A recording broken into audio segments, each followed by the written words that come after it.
Are you seeing this too on Instagram and social media? These online coaches boasting about their seven-figure years, their 100K months, their somewhat unexpected rapid growth over a very short period of time. Yeah, me too. And what's weird is that this can make you feel uncomfortable at times. While super happy for these folks, right? It can also drum up a lot of comparison, a little bit of imposter syndrome, and it can kind of shake you up a little bit if you're a newer entrepreneur. And even if you're more seasoned, this still comes with following more people that inspire you and consuming a lot of their milestones, their success, and they're bragging about their particular results. And by all means, I am a fan of showing off what you can do, your success, and what metrics you are hitting 100%.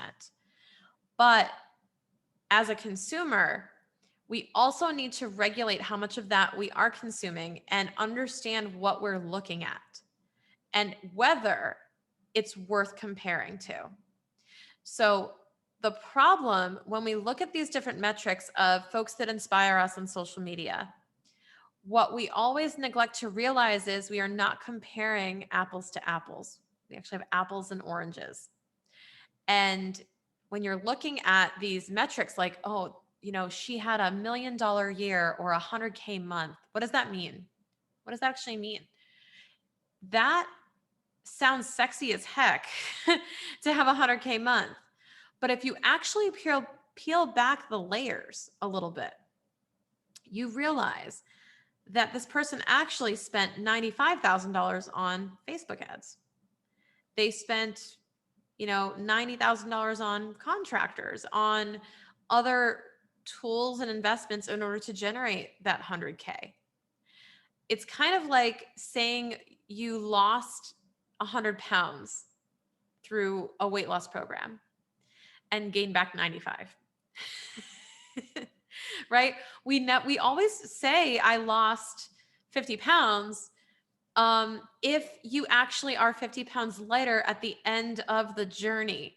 Because I could say, the last time I did Weight Watchers, I lost 40 pounds. I've gained it back and probably then some, but I never say I just lost 40 pounds. That's not the right way to convey what happened. It's not the whole story. Okay, it's not the whole story. Now, what you're seeing is the top line revenue.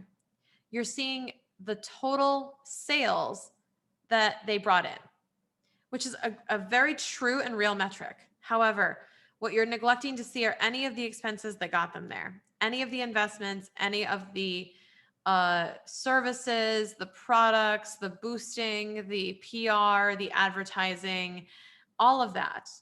You're not seeing any of the effort underneath. You're seeing the tip of the iceberg. And this is the biggest number before the expenses. So you can actually have massive sales and not be profitable. So you're only getting one metric and you're not getting the whole story. Now, understand for example, business coaching, right? The business coaching industry overall, as a whole, is probably averaging around 20 to 30% of their revenue being profit, meaning they are spending 70 to 80% of what they're making. And that's totally normal because there are a lot of investments that we make as coaches.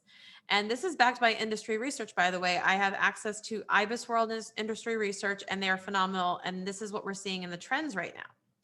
Now, what we want to be looking at instead of this revenue, what I want to do is normalize margin bragging. Can we do that? Do you think we can do that as an industry? Normalize margin bragging. And margin is the percentage of the money that you keep for every dollar that you earn. And what more fitting place to start a margin bragging movement than on keep what you earn? It's my whole mission with this podcast. So what your margin is how much is actually retained in your business. So here's an example. Let's say you have $100,000 month. $100,000 is revenue. If you have a 30% margin, that means that you've spent 70K of that on expenses to get you there. So you're actually taking home 30K. Your actual month was 30K, which is still, by the way, a great month. But when you boast about 100K month in social media, it's true, but you're not giving all the facts. And if you're on the consuming end, you're not reading all the facts. It's okay. You're seeing the headline. You're seeing the headline. And understand that our industry in general, most industries are not 100% margin. You're always going to have expenses of some kind. There's going to be purchases of product. There's going to be services. There's going to be, postage and mailing, office expenses, contractors, the works. Like, I know very, very few businesses that are that high in sales without any costs at all. So you can expect that you're going to earn some type of margin on what you earn. You're going to keep a certain amount of that profit. So let's talk about margin for a second and how you calculate it, right? You're going to take your total top line sales. You're also going to subtract all of the expenses that you have spent to make that money. And that arrives at your net profit. I use the net profit margin in this example. There are other ways to calculate margin as well, but if you're in a service-based business, this is probably the most telling one. If you take that total sales and your profit, and you take your profit divided by your sales, that is your margin, your net margin. And that net margin tells you about your profitability. So if you are at a 2-3% margin, then you're on rocky ground probably.